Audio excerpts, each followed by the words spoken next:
बहुत ही अहम सवाल। कल बरोज शनिचर शहर मालेगांव में देश के एक पावरफुल लीडर, यूपी के, उत्तर प्रदेश के मुख्यमंत्री, जो यूपी के मुख्यमंत्री हैं लेकिन देश में उनका पावर समझ में आता है, योगी आदित्यनाथ जी, इनकी हम बात कर रहे हैं। कल ये मालेगांव तशरीफ़ ला रहे हैं।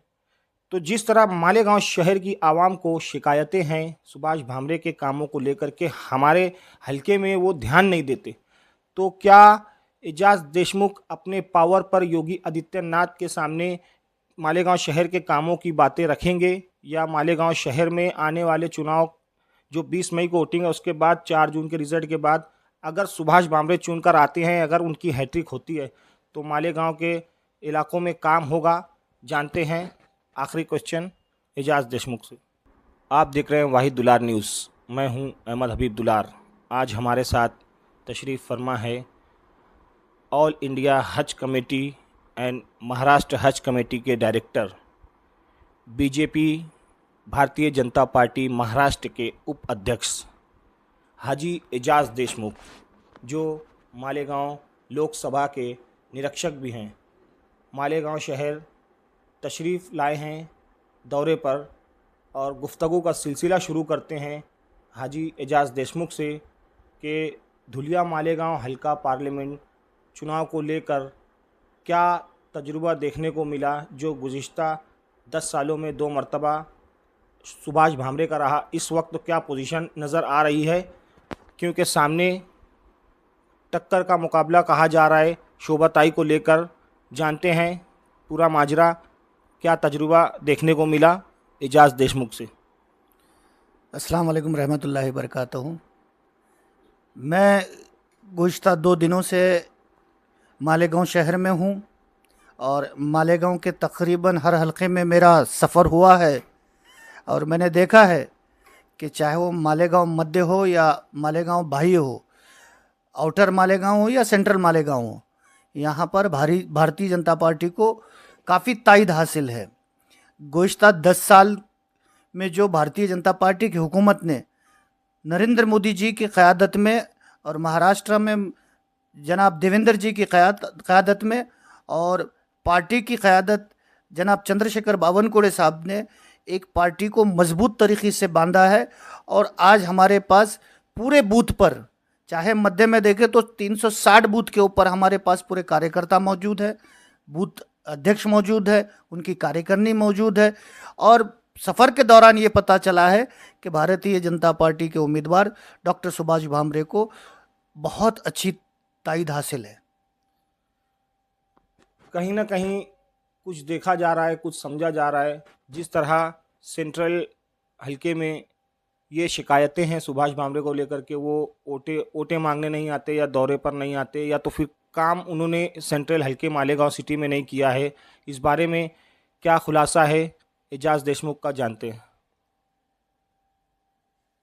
डॉक्टर भामरे साहब गुज़िश्ता 2 टर्म में जो है तो खासदार रहे हैं और इस दौरान उन्होंने इस ज़िले का और लोकसभा का विकास किया है।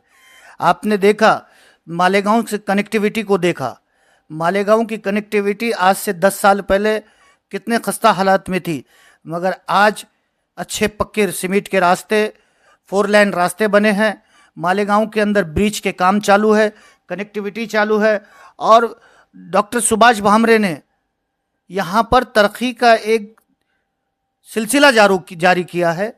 और डॉक्टर सुभाष भामरे यहाँ नहीं आते, ये गलत प्रोपगंडा है, क्योंकि मैं खुद उनके साथ 2 मरतबा 2 जलसों के अंदर मध्य मालेगांव में आ चुका हूँ और मेरे साथ ही उनके 2 जलसे हुए हैं।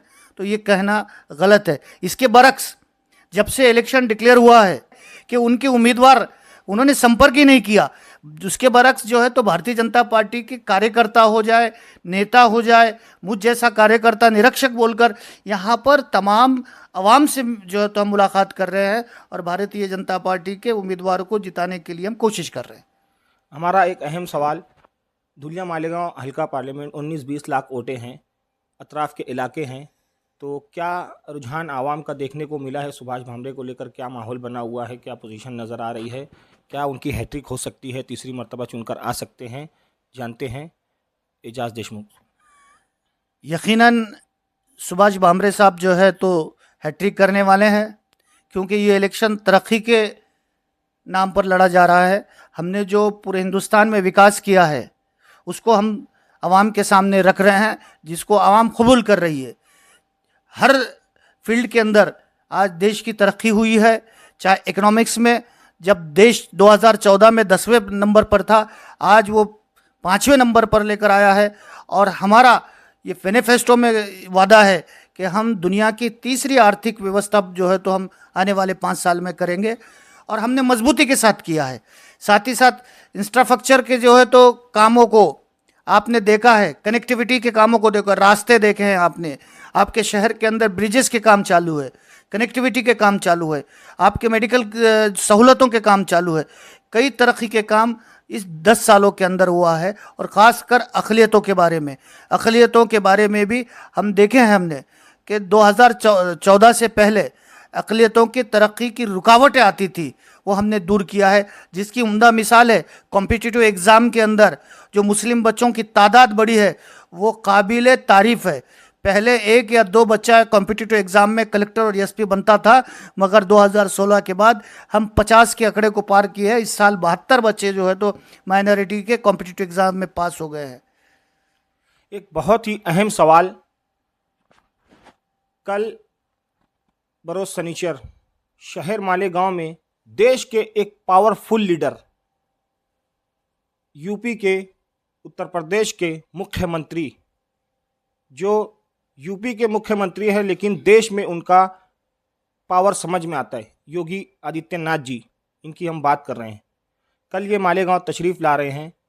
तो जिस तरह मालेगांव शहर की आवाम को शिकायतें हैं सुभाष भामरे के कामों को लेकर के, हमारे हलके में वो ध्यान नहीं देते, तो क्या एजाज देशमुख अपने पावर पर योगी आदित्यनाथ के सामने मालेगांव शहर के कामों की बातें रखेंगे, या मालेगांव शहर में आने वाले चुनाव जो 20 मई को वोटिंग है उसके बाद 4 जून के रिजल्ट के बाद अगर सुभाष भामरे चुनकर आते हैं, अगर उनकी हैट्रिक होती है तो मालेगांव के इलाकों में काम होगा?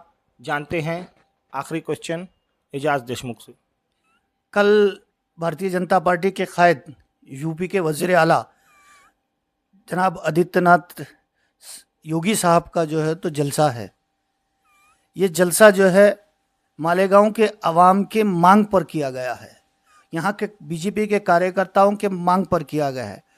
और मुझे उम्मीद है कि कल का जलसा कामयाब जलसा होगा, पिछले तमाम जलसों का रिकॉर्ड तोड़ेगा।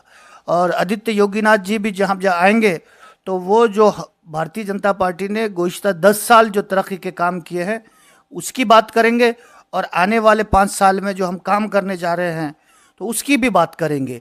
और बेशक डॉक्टर सुभाष भामरे जो है तो हैट्रिक करने वाले हैं, और जब वो चुनकर आएंगे और भारतीय जनता पार्टी की सरकार मरकज़ में बनेगी तो इस मालेगांव के तरक्की के लिए भी भरपूर कोशिश की जाएगी।